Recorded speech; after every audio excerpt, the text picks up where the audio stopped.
भाई जो गुरु वचन पे डट गे, कट गे फंद 84 के। जो आध्यात्मिक खजाना आज तक पूरे विश्व में मुसलमान धर्म के भाई बहन, मुल्ला मौलवी, काजी नहीं निकाल पाए हैं। पूर्ण मोक्ष कैसे होगा? जन्नत से ऊपर जो सचखंड है, सतलोक है, जिसकी जानकारी अभी तक पूरे विश्व के मुसलमानों में से किसी को नहीं है। मुसलमान केवल सातवां आसमान, जन्नत जन्नत केवल इतना कहकर ही निफराम हो जाते हैं। सातवां आसमान जिसकी बात मुसलमान धर्म करता है उसे स्वर्ग कहते हैं, स्वर्ग, जन्नत। और वो तो नरक के जैसा ही है, नरक के जैसा ही। स्वर्ग जाने के बाद, जन्नत में जाने के बाद फिर से इस आत्मा को, इस जीव को अपने कर्म भोगने के लिए पृथ्वी पर आना पड़ता है। 84 लाख योनियों में पशु पक्षी बनकर असहनीय कष्ट भोगना पड़ता है। वो अल्लाहु अकबर, वो खुदा, पाक खुदा, वो सचखंड में रहता है, सतलोक में, और वहाँ से गति करके सशरीर नीचे आता है पृथ्वी पर। एक मनुष्य शरीर धारण करता है, नेक आत्माओं को अपनी जानकारी देता है, भक्ति विधि बताता है और सृष्टि रचना के माध्यम से उन्हें समझाता है कि बच्चों, तुम इस डुप्लीकेट अल्लाह को अल्लाह मान के बैठे हो। तुम जिसे अल्लाह अल्लाह कहते हो ये शैतान है, शैतान।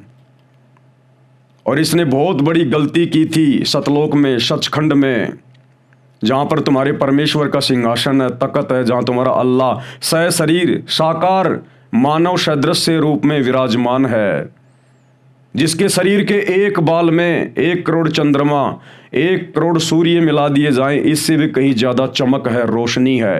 पूरी बॉडी पर 3.5 करोड़ बाल हैं। इस शैतान ने वहाँ पर एक गलती की थी। और तुम सभी आत्माओं ने जो आज सभी धर्मों में फंसे हुए हो, 84 लाख योनियों में जितने भी जीव जंतु हैं, तुम सभी आत्माएं इसके जाल में फंस गए और तुम वहाँ से इसके साथ नीचे आ गए। और इसने अब तुम्हारे ऊपर राज करना शुरू कर दिया अपने स्वार्थ के लिए, तुम्हें खाने के लिए। क्योंकि इस शैतान को एक श्राप लगा हुआ है, प्रतिदिन 1 लाख मनुष्य शरीरधारी स्त्री और पुरुष इनके सूक्ष्म शरीर की वासना खाने का, मैल खाने का, गंध खाने का। ये अपने स्वार्थ के लिए, अपने भोजन के लिए यहाँ तुम्हें जन्म देता है और फिर मरवाता है। तुम जन्म और मरण के चक्कर में फंसे हुए हो।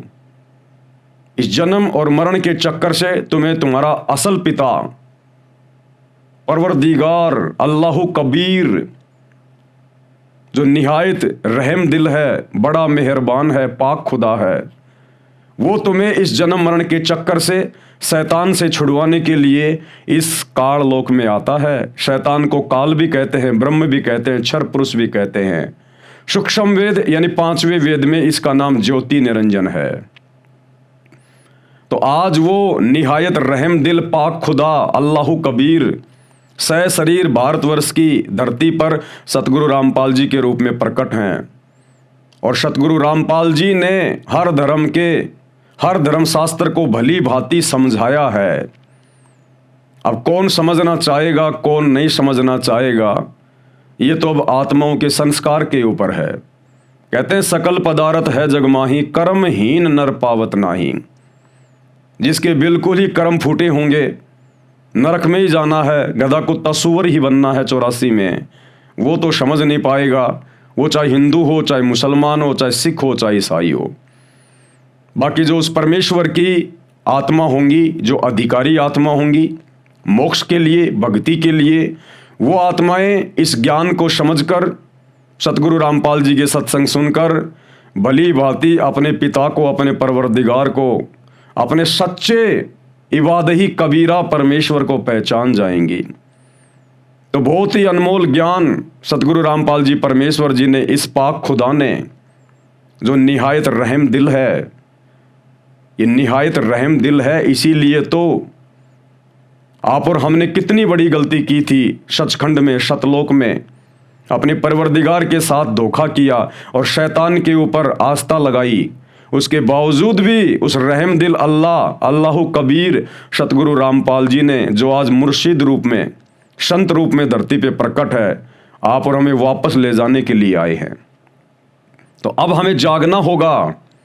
इस शैतान को, इस डुप्लीकेट अल्लाह को, मुसलमान भाई जिसे अपना अल्लाह कहते हैं, इस डुप्लीकेट अल्लाह ने, इस शैतान ने आप और हमें यह भ्रमित करके रखा हुआ है।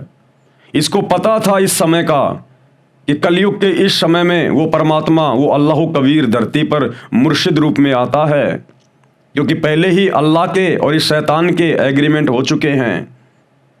इसको पता था, इसलिए इसने हम सभी आत्माओं को धर्मों में बांट दिया, अलग अलग संप्रदायों में बांट दिया। अन्यथा सतयुग में कोई धर्म नहीं था, केवल 4 वर्ण थे। त्रेता में कोई धर्म नहीं था, केवल 4 वर्ण थे। द्वापर तक कोई धर्म नहीं था, केवल 4 वर्ण थे। इस कलयुग में जो लगभग 5,500 साल से शुरू हुआ है और लगभग 3,000 साल के इधर इधर इस शैतान ने, इस डुप्लीकेट अल्लाह ने, इस काल में हम सभी परमेश्वर की आत्माओं को धर्मों में बांट दिया, ताकि जब वो परवरदिगार, वो अल्लाह धरती पर आए मुर्शिद रूप में, संत रूप में, तो कोई भी उसकी बात को ना सुने और अपने अपने धर्म को, अपने अपने देवी देवताओं को सर्वश्रेष्ठ मानकर उसी घटिया साधना में उलझे रहें और इस काल के चक्कर में फंसे रहें। लेकिन वो परमेश्वर, वो अल्लाह कबीर जिस मकसद से पृथ्वी पर आते हैं, अपने मकसद को वो जरूर पूरा करते हैं। तो आने वाले समय में युग परिवर्तन 2028 के आसपास ये पूरी दुनिया इस अल्लाह कबीर सतगुरु रामपाल जी को जानेगी, पहचानेगी। इन धर्म और जातियों की जंजीरों को तोड़कर, जिन जंजीरों में हमें शैतान ने बांध रखा है, काल ने बांध रखा है, इन सब को तोड़कर और अपने सच्चे इबादही कबीरा, अपने परवरदिगार सतगुरु रामपाल जी परमेश्वर जी के चरणों में आएंगी। लेकिन सौभाग्य होगा उन आत्माओं का जो युग परिवर्तन 2028 से पहले पहले उनके ज्ञान को समझकर, उनके सत्संग सुनकर यूट्यूब पर और उनकी शरण में आ जाए, तो वे आत्माएं ज़्यादा नुकसान नहीं उठाएंगी। अन्यथा युग परिवर्तन का दौर है और जब जब 2 युगों की टक्कर होती है, भयंकर महाविनाश होता है।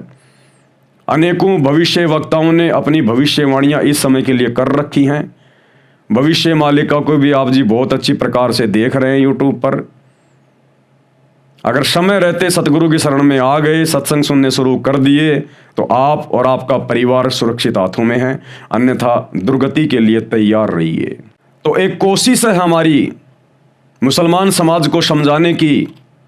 वैसे तो सतगुरु रामपाल जी परमेश्वर जी ने अपने कर कमल से इस पुस्तक को लिख दिया है, लेकिन उसके बावजूद हमारा यह कर्तव्य बनता है कि हम ये संदेशा मुसलमान समाज तक पहुंचाएं और उनको हम दावत दें कि ऐ पूरी दुनिया के मुसलमानों, तुम्हारा सच्चा इबादही कबीरा ओरिजिनल खुदा धरती पर मुर्शिद संत रूप में सतगुरु रामपाल जी के रूप में प्रकट हैं। आप उनके ऊपर अपना ईमान लेके आओ, आप उनके सत्संग सुनना शुरू करो। वर्तमान में पूरे विश्व का मुसलमान जिसे अल्लाह समझकर इबादत कर रहा है, वो शैतान है, शैतान।